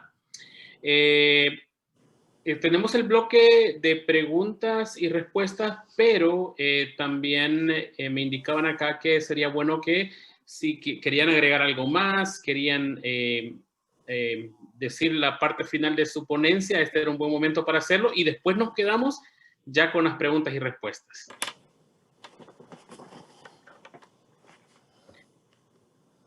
So, no sé si Justo quiere hacer algo de eso. Y Justo está en mute. Y luego Blanches. Entiendo, señor obispo, que se está dirigiendo a nosotros, a Blanches y a este servidor. Es correcto, sí. Bueno, no me dé chance de hablar más porque me tomo los 20 minutos, así que esa es parte del problema. Yo lo que diría sencillamente que tenemos que empezar por redefinir qué entendemos por pastoral. Porque muchas veces cuando entendemos por pastoral, entendemos lo que los pastores y las pastoras hacen en la iglesia. Y la pastoral es la tarea de la iglesia. La iglesia tiene una función de ser pastora de la humanidad. No para decirle lo que tiene que hacer, sino para llevarla a Dios, para presentarle a Dios. Me parece que parte del problema es que toda la educación teológica, como la concebimos en todos los campos, tiende a entender que lo que estamos haciendo es preparando a estos pocos individuos para que entonces ellos sepan lo que van a hacer y que esa es la pastoral. Mientras que eso es nada más que un paso para la verdadera pastoral, que es lo que la iglesia hace. Y en contexto de eso, me parece que eso quiere decir que el contexto para la enseñanza y el estudio de la teología, el contexto fundamental es la iglesia. No es la universidad, no es el seminario, es la iglesia. Los otros están para servir a la iglesia y para estar dentro de la iglesia. Me parece que eso es un problema muy serio que hemos tenido y eso viene también del origen de los seminarios. Los seminarios, cuando la Iglesia Católica los fundó, usaban la palabra seminario, quiere decir semillero. Y la idea era como una persona va a sembrar una hortaliza y siempre todas las lechugas juntitas para poderlas cuidar y que nadie las moleste, que no venga ningún animalito y se las coma, ¿verdad? Pues entonces vendíamos a todos los jovencitos ahí en el seminario para que crezcan. Entonces después, cuando ya sean grandes, los trasplantamos. Y todavía nos queda algo de eso. Y me parece que tenemos que empezar por darle vuelta atrás a eso y volver no. La pastoral es lo que tiene lugar en la iglesia. Y es obra de toda la iglesia. Simplemente hay personas que se estudian, se preparan para ayudar a facilitar esa pastoral, pero no son esas personas quienes practican la pastoral. Muy bien, muchas gracias. No sé si la doctora Blanches quiere aportar algo más. Sim, é só dizer um pouco mais sobre pastoral, que eu acredito que nós estamos, às vezes a gente tem dificuldade de assimilar a pastoral de Jesus.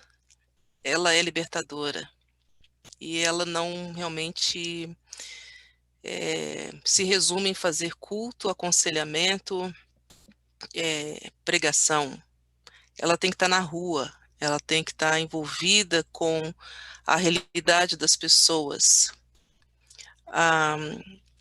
Então, eu vejo que esse é o grande desafio quando a gente conjuga, então, a formação teológica e junto com o povo de Deus. Eu acredito que essa dimensão educativa, ela tem que ser um tema transversal e que faz essa conexão entre a formação, e concordo, Rusto, com essa, vamos dizer assim, esse enxugamento da noção de pastoral só para pastores e pastoras.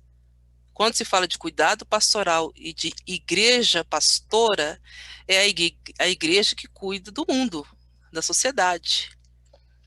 A porta da pastoral, ela tem que estar sempre aberta para acolher as pessoas.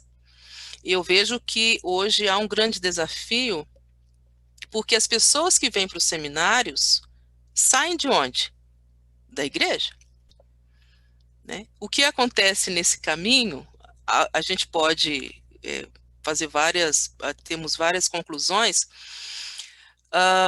mas algumas pessoas, elas já chegam formadas no seu caráter, entre aspas, né? Não sei. E não é a formação teológica em si, ela não dá conta do caráter. Isso tem que ser contínuo. O caráter de Cristo.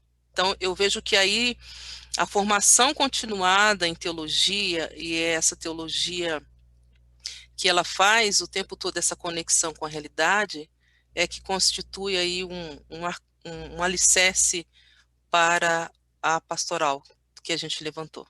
Obrigada. Muy bien, muchas gracias. Y entonces pasamos ahora al tiempo de las preguntas y respuestas.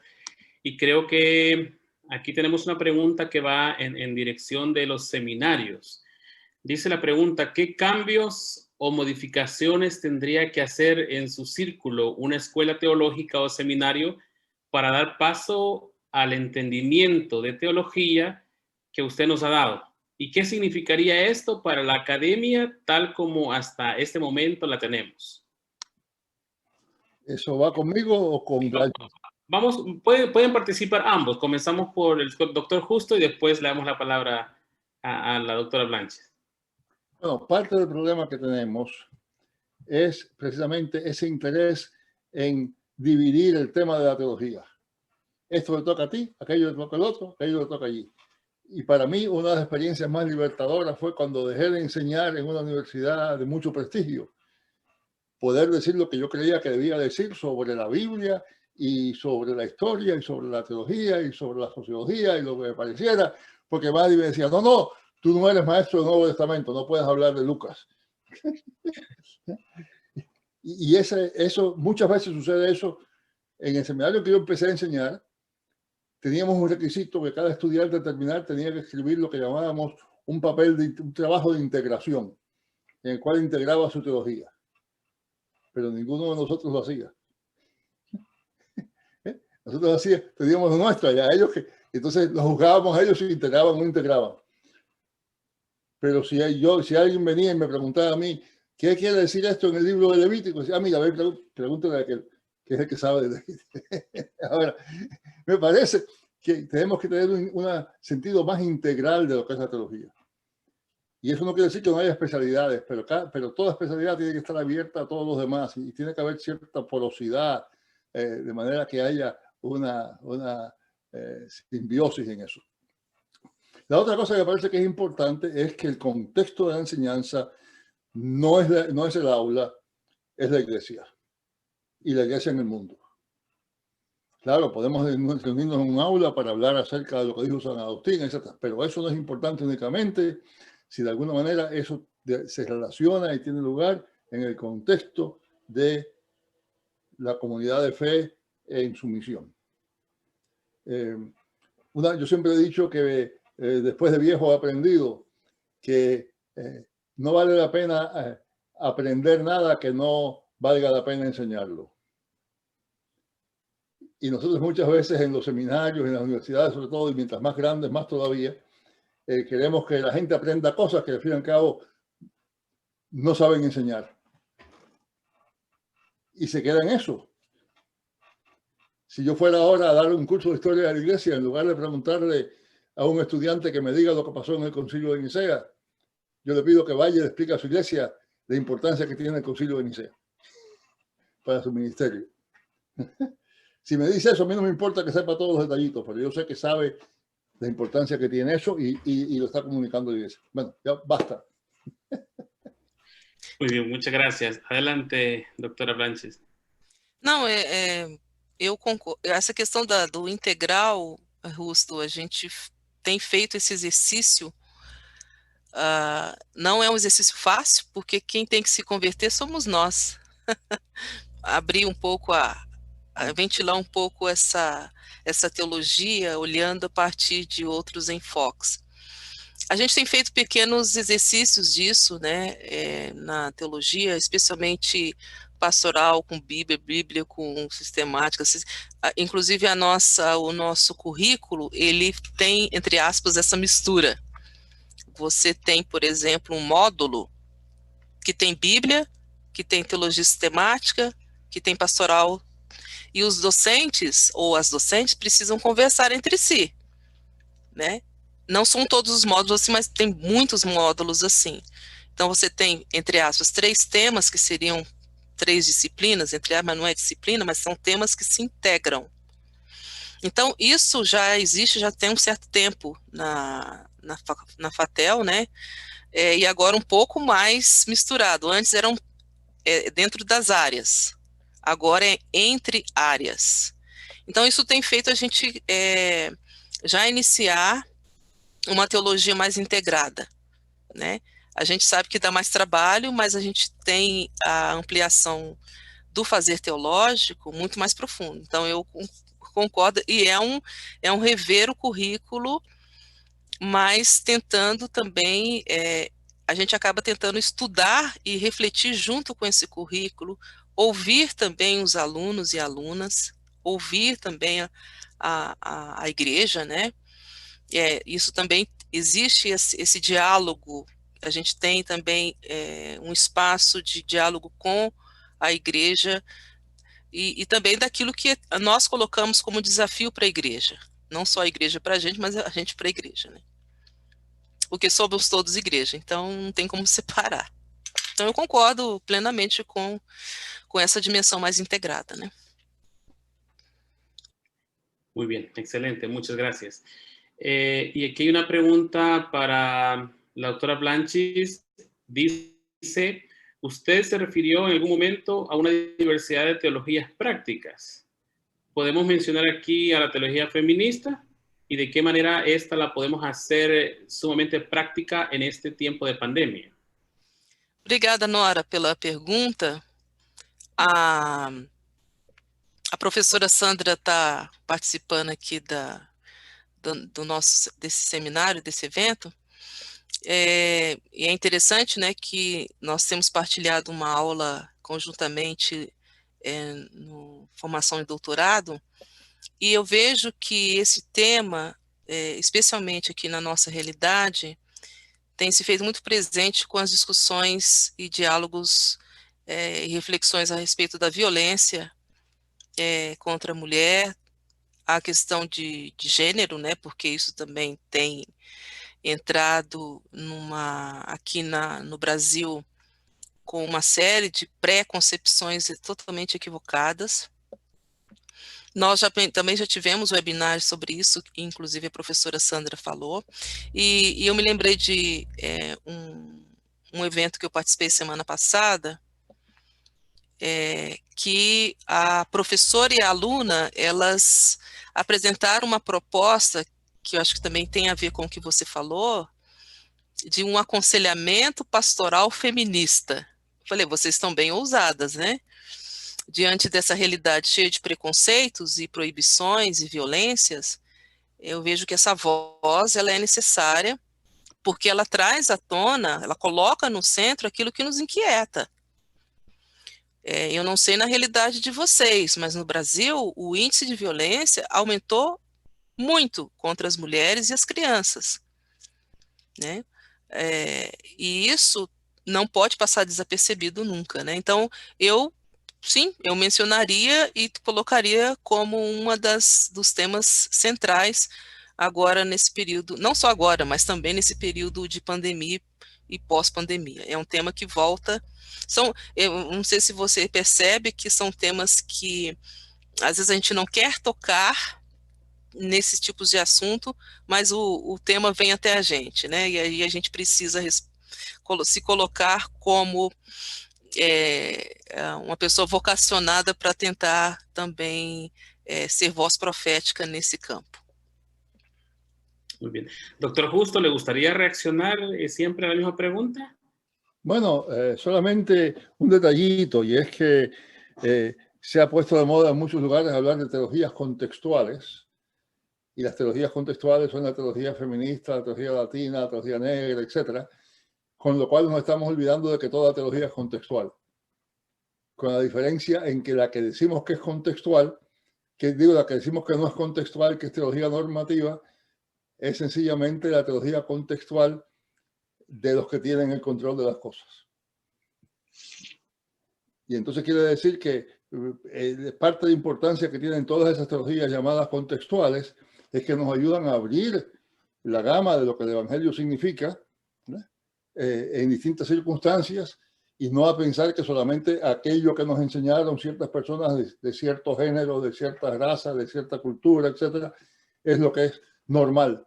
Y lo demás es una nota al calce, una cosa para un grupito pequeño. Muy bien, muchas gracias. Yo creo que ha sido un tiempo bastante bueno, porque aprendemos, conocemos, reflexionamos Y pues justo en este tiempo de pandemia, creo que fuimos desafiados todos, como cristianos, como pastores, como teólogos, la academia, la iglesia, todos, ya que pues una pandemia trae mucho dolor, trae mucho sufrimiento. Y para todos aquellos que tenemos fe y practicamos la fe, resultó bastante difícil cuando las personas se nos acercaban y nos decían, mire, ore por mi familiar que está muy enfermo y está muriendo. Y ver cómo uno hacía todo lo posible, pero la frustración aquella de que no había mucho que se podía hacer. Y justo lo que decía al principio, que a veces no vemos que como que Dios no está presente, ¿verdad? Entonces, cuando nos convertimos en nosotros, queremos dar respuestas, efectivamente, pero a veces no tenemos la respuesta. Pero cuando la iglesia se aboca a hacer esas señales del reino de Dios, entonces se convierte en la respuesta para el pueblo. Así que ha sido un tiempo muy gratificante, creo, para todos, para todas las que hemos estado conectados aquí. No tenemos más preguntas acá proyectadas. Si ustedes quieren cerrar con algún pensamiento, quieren decir algo de una manera breve, pues entonces dejamos el tiempo. Primero con el doctor Justo, después con... Oh, viene aquí otra pregunta, perdón. Dice, doctor Justo González, usted afirma que toda teología es o debe ser práctica. ¿Quiere decir que usted pone en cuestión el lugar de la teología práctica en cuanto disciplina en el corpus teológico? No, yo lo que pongo en discusión es la atomización de toda teología, tanto práctica como bíblica, dogmática, histórica, lo que sea. Me parece que tenemos que, naturalmente va a haber que hacer divisiones y distinciones en algún momento, pero venimos de una larga historia en la cual lo que ha pasado es que hemos tenido todas esas distinciones y hace falta que nos concentremos otra vez en la pastoral, que haya una teología histórica pastoral, una teología bíblica pastoral, una teología, una educación cristiana pastoral, etcétera, etcétera. Y me parece que ahí es que está la cosa. No es que yo crea que no debe haber teología práctica, al contrario, que toda la teología es práctica. Muy bien.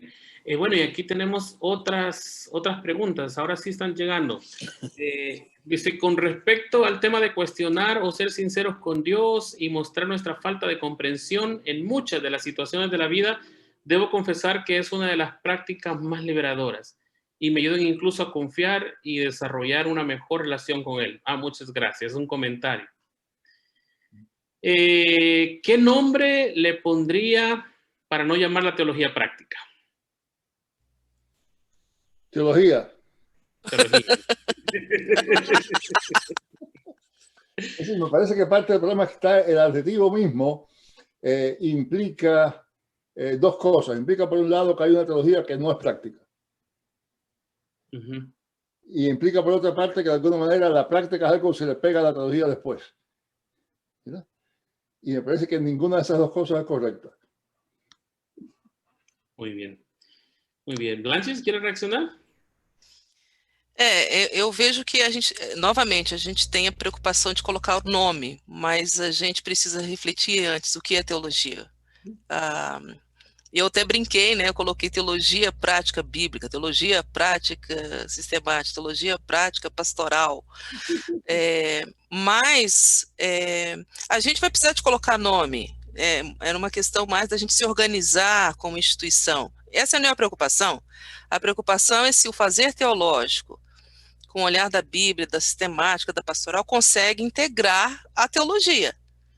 Então, um teólogo ou teóloga da área de Bíblia, vamos dizer assim, ele pode ser capaz de falar, por exemplo, do campo da saúde, né, um teólogo sistemático, então, assim, e conversar, por exemplo, com um médico, né, porque às vezes a teologia prática, como está hoje, só ela que conversa com as ciências humanas e sociais, por exemplo, né? Mas existem, eu vejo que caminhos que a gente pode fazer essa interconexão. Mas ainda o fato realmente que teologia que nós estamos construindo e também vivenciando e transmitindo na nossa formação nos seminários e faculdades e cursos e igrejas. Muy bien. Aquí tenemos otra. Para Blanches, concordo. Yo concordo. Muy bien, aquí tenemos otra pregunta. Dice, ¿cómo educamos la iglesia total para una nueva mentalidad y práctica del ministerio de la pastoral como asunto de todos los creyentes? Creo que eso se desarrolló, ¿verdad? También. Aquí está otra, dice, muchas veces nos encontramos con miembros en nuestras iglesias que hacen preguntas muy profundas y de cosas que no tienen explicación humana. Y muchos de ellos no les gusta creer en lo inexplicable. ¿Cómo abordarles? Deus fala de várias maneiras e a nossa fé é inclusive lidar com o inexplicável. Inclusive, você vê, não precisa ser na teologia, você tem vários campos da ciência que eles não explicam nada, né? Mas não é por isso que deixam de acreditar, por exemplo, na ciência. Eu acredito que eu sempre falo, olha, aí não vou falar no cotidiano da igreja, tem hora que Deus fala não pra gente. E vamos lá, né? Não é sempre sim, né? Então, a frustração faz parte, o inexplicável faz parte de ser cristão e cristã, pelo menos na minha concepção, né? Ganaríamos mucho si le enseñáramos a nuestros estudiantes a confesar ignorancia. Y tenemos que empezar por confesarla a nosotros mismos también. Si una persona me hace una pregunta que no tengo respuesta, la respuesta correcta es no sé. Y parte de lo que pasa es que muchas veces lo que aprendemos en el seminario es a ver cómo damos la vuelta para que parezca que sabemos. Sí, y es una respuesta práctica también, como la teología. Aquí tenemos otra pregunta. Bueno, esto es un concepto, quieren que se redefina, es el concepto de salvación.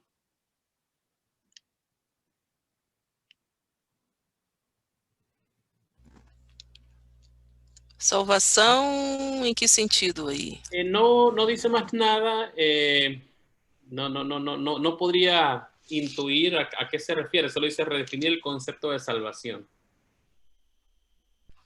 Eu posso dar um pontapé inicial aqui, eu vou começar. No caso, a partir do olhar da teologia, a salvação, ela está muito... Geralmente a gente pensa salvação entre aspas, né? Na evangelização, pós-morte, certo? Só que a origem da palavra salvação está muito ligado, inclusive, ao campo ao shalom e à saúde, inclusive. É você oferecer a sua mão, estender a sua mão para o outro ou a outra. Por exemplo, vamos imaginar a parábola do bom samaritano, que está à beira do caminho. Isso é salvação. É você se colocar à disposição de estender a sua mão e salvar, né? Resgatar essa pessoa. Então, a dimensão salvífica, ela não é somente uma condição pós-morte. Ela acontece agora. Os sinais de salvação, Deus usa cada um e cada uma de nós para isso, né? Porque, às vezes, na Idade Média, as pessoas queriam salvação porque elas tinham medo do inferno, né? Então, pregava-se, olha, se você não aceitar a igreja, né, no caso, os ditames da igreja, você vai para o inferno, senão vai ter a sua salvação. A salvação começa agora, né? Começa com esse estender a mão. Muchas gracias, doctora. Doctor Justo. Bueno, quizá en una palabra, la salvación es alcanzar, cumplir la voluntad de Dios para nosotros, no solamente como individuos, sino también como comunidad. Y esa voluntad de Dios se cumple en medida limitada, pero se cumple en esta vida. Y vivimos en la esperanza de que esa voluntad de Dios se cumplirá también eternamente en nosotros, no solamente como individuos otra vez, sino como comunidad. Amén. Muy bien, creo que el tiempo, justo se ha terminado el tiempo de preguntas y respuestas. Vamos si quieren agregar algo más, lo hacemos en este momento o entonces le cedemos el poder al reverendo David Martínez para que pueda cerrar ese tiempo. Se ha acabado el tiempo justo, se va nada más conmigo, con Blanches, ¿no? No, mil gracias, gracias Justo Blanches, gracias Obispo, gracias por estar con nosotros. Es una bendición tenerlos y poder reflexionar y pensar y hablar sobre estos temas que son importantes. Yo estaba pensando cómo hacer teología de la perspectiva de mi iglesia y cómo le ayudamos a la iglesia a que haga teología desde su perspectiva y cómo somos parte de eso. Pero mil gracias. Antes de terminar, quiero darle un tiempo a Pablo si tiene algo que compartir. No, yo gostaria de hablar sobre mi gratitud por ese tiempo que tenemos juntos, por la reflexión de Dr. Justo González, por también la reflexión de profesora doctora Blanches. Qué bueno rever nuestro amigo Bispo Juan de Dios. Qué bom tenemos juntos. Mañana tenemos más. Y no podemos nos olvidar que las ponencias de hoy y de mañana estarán disponibles en el canal de YouTube que fue anunciado. Entonces podremos usar en nuestros seminarios y en nuestras reflexiones. Muchas gracias, David. Muchas gracias, doctor Justo. Muchas gracias, Branches y Bispo Juan de Dios. Gracias. Una vez más le damos gracias. Mañana empezamos otra vez. Le quiero recordar que mañana empezamos a las 10 de San Pablo. Algunos lugares son bien tempranos. So recuerden, porque mañana somos tempranito, nos vamos a levantar para poder estar en acompañar este proceso. Hay 4 ponencias mañana. Ustedes pueden escoger las que quieren venir, pero nomás le queremos invitar a que nos acompañen. Me gustaría terminar con una oración. El obispo Juan nos habló de lo que está pasando en Centroamérica, el huracán que ha afectado bastante lugares y está también, creo que está yendo a rumbo a Cuba. Oramos por esos lugares y seguirá moviéndose. Todos ustedes y yo sabemos que es importante seguir y orar y interceder por nuestros hermanos y hermanas.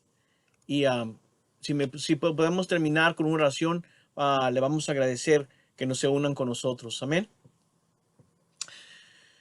Gracias Dios por este día, por la oportunidad que nos diste de tener un lugar donde podemos reflexionar, pensar, hablar de teología. Ayúdanos a poner en práctica, no nomás hablar, sino hacer tu voluntad con tu pueblo que nos has puesto, Señor. Queremos levantar especialmente a Honduras, a El Salvador, a Centroamérica, a Guatemala, Señor, y a Cuba también, Señor. Pedimos que los bendigas, los cuides, los guardes en estos momentos, que estés con ellos, Señor. Te levanto a Estados Unidos con todos los cambios que están pasando.